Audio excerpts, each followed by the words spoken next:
这是豆豆，刚刚从幼儿园毕业，对他来说，这是一个值得纪念的时刻。可在所有孩子都有爸爸妈妈到场的时候，他的妈妈却远在遥远的非洲坦桑尼亚工作。这个暑假，豆豆只有一个心愿：我想去找妈妈，和她一起过暑假。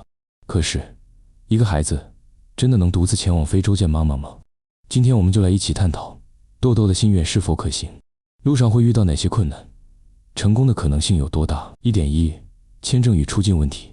坦桑尼亚对中国公民开放电子签证，但对于像豆豆这样的未成年人来说，出境手续并不简单，需要准备的材料包括护照原件、坦桑尼亚电子签证、妈妈的邀请函和护照复印件、出生证明、父母双方出具的出境授权书、疫苗接种证明，特别是黄热病。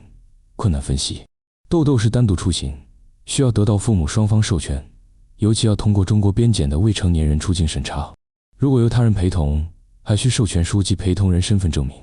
办理时间较长，需要一整套文书和法律材料支持。1.2 航线与飞行挑战。从中国出发前往坦桑尼亚的主要路线有以下几种：选择中东卡塔尔、多哈或非洲埃塞俄比亚、肯尼亚中转，飞行时间约1825小时，全程最少12次转机。困难分析。豆豆年仅6岁，无法独立转机，必须办理无人陪伴儿童服务。此服务需要事先和航空公司协调，费用较高。长途飞行对孩子来说是体力与心理的巨大考验，疲劳、时差、陌生环境、陌生人。2. 在坦桑尼亚的现实问题。2.1 安全与健康风险。坦桑尼亚是热带国家，生活环境与中国差异较大。豆豆要面对的挑战包括：必须提前接种黄热病疫苗，注射后满10天才可入境；高温气候，水土不服，容易腹泻或感染；局部地区存在疟疾、登革热等传染病风险。困难分析。孩子免疫力弱，一旦生病，医疗条件无法与中国相比，医疗费用高昂，必须购买境外医疗保险。饮食结构不同，可能出现适应性问题。2.2 妈妈能否照顾豆豆？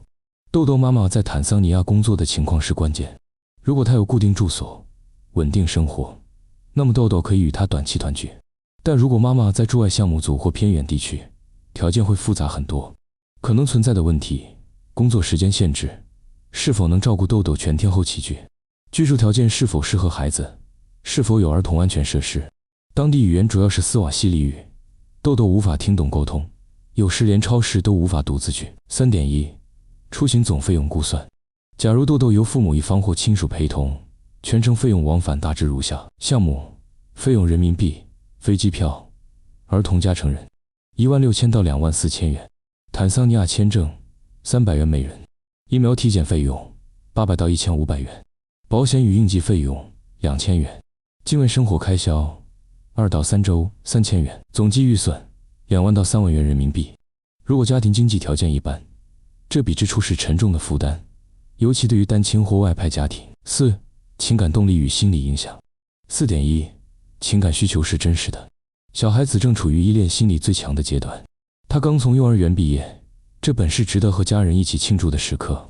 长期与妈妈分离，他可能会出现情绪波动，表现为哭闹、沉默、敏感，产生妈妈不要我了的错误理解，在同龄人面前产生失落与自卑。4.2 短暂团聚是否利大于弊？即使旅途一切顺利，短期团聚后还要再次分离，这对孩子来说可能造成2次情感断裂。心理学家建议，团聚必须建立在安全、稳定、长期的前提下，临时相聚反而会加重离别的痛苦。5. 成功实现的可能性分析。5.1 所需条件：有父母或亲属陪同并有足够资金支持，妈妈在坦桑尼亚有稳定、可接待儿童的生活环境，提前完成全部签证和健康手续，预留时间适应气候与语言差异。5.2 成功概率综合评估，满分100分，项目权重，可达成情况。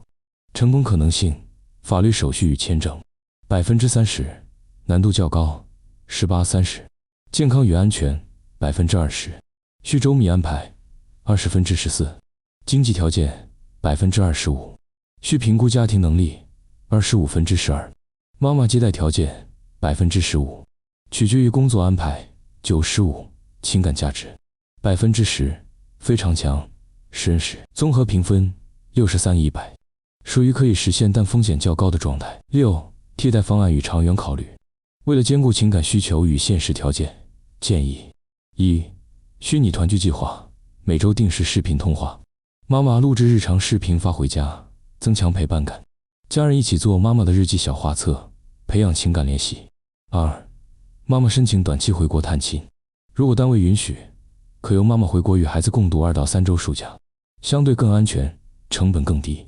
3、等豆豆年龄更大后再前往，建议等豆豆8岁以上，具备一定生活自理和语言基础后再安排探亲计划，可计划为小学3年级左右的寒暑假。豆豆想去找妈妈，这是一个多么真实而纯粹的愿望，可在愿望背后是一场关于成长、安全、现实和爱的博弈。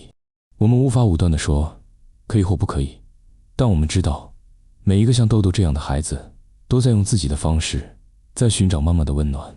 也许这个暑假他无法跨越万里去坦桑尼亚，但只要妈妈的爱没有远离，他就没有真正孤单过。